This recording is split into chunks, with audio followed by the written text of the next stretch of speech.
আমার 15 দিনের স্যালারিটা কাটা হয়েছে কেন?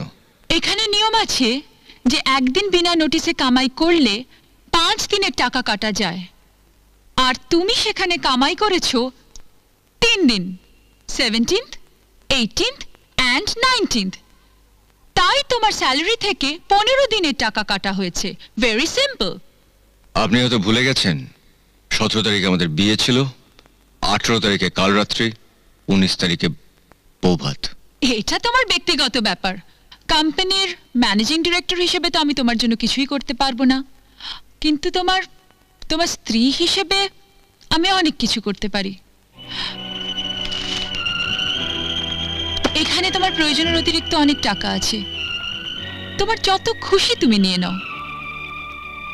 থ্যাংক ইউ মিসেস মুখার্জি, কিন্তু আমি এমন স্বামী নই যে স্ত্রীর পয়সায় খাবো। বরং আপনি আমার যে টাকাটা, মানে 15 দিনের টাকাটা কেটেছেন, সেটা আপনাকে আমি হাত খরচা হিসেবে দিয়ে গেলাম।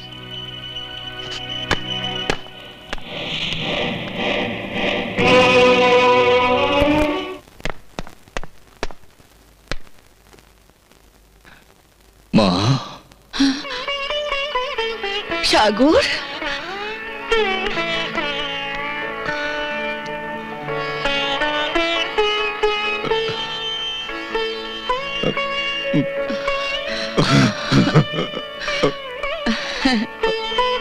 দেখো ছেলের কাণ্ড। চোখের জলে আঁচড় ভেজাবি বলে এসেছিস? হ্যাঁ, ওঠ।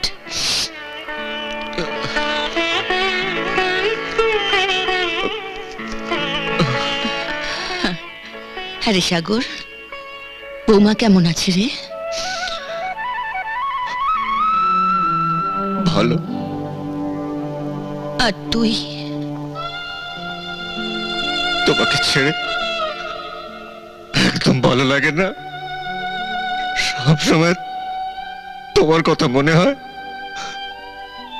তুমি কেমন আছো, কিভাবে আছো? আচ্ছা শোন, যার কেউ নেই ভগবান তার কাছে ঠিক কাউকে না কাউকে পাঠিয়ে দেন। হ্যাঁ রে, জানিস আমার কাছেও তিনি একজনকে পাঠিয়ে দিয়েছেন। কে? ও ঘরে গিয়ে দেখি না।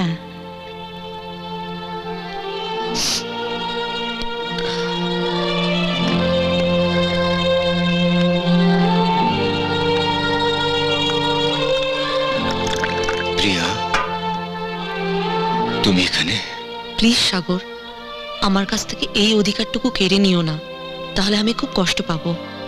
সেই জন্য তুমি তাড়াতাড়ি অফিস থেকে রোজ বেরিয়ে আসো নিজের কষ্ট বাড়াতে? না সাগর, মাসিমার কষ্ট কমাতে। তুমি চলে যাওয়ার পরে মাসিমা খুব একলা হয়ে পড়েছিলেন।